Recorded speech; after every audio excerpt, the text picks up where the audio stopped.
I'd like to introduce you to the future of heavy metal, Pat Boone.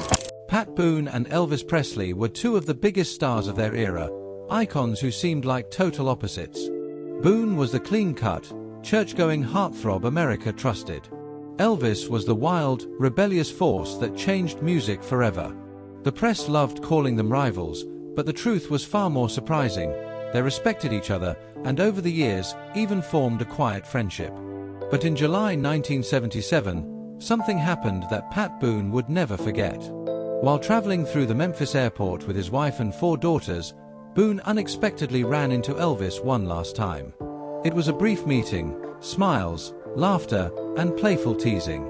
Boone even joked about Elvis gaining weight, giving his stomach a light smack, and Elvis laughed it off, saying he'd sweat it off in Vegas.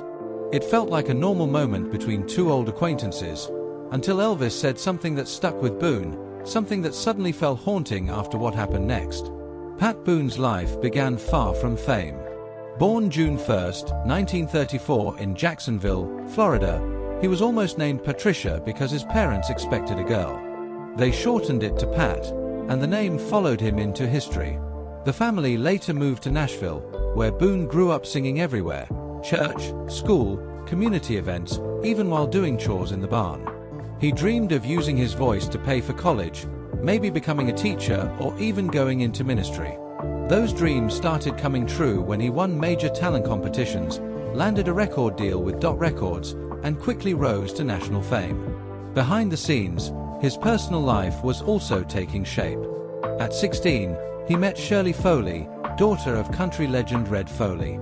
Their love story was slow and sweet, and in 1953 they eloped, beginning a marriage that would last 65 years. By the mid-1950s, Boone was unstoppable: hit records, movie roles, TV contracts, and a wholesome image that made him a symbol of safe American pop culture. And that's exactly why Elvis Presley was seen as his opposite. Boone first met Elvis in 1955 at a Cleveland sock hop where Boone headlined and Elvis was the opening act.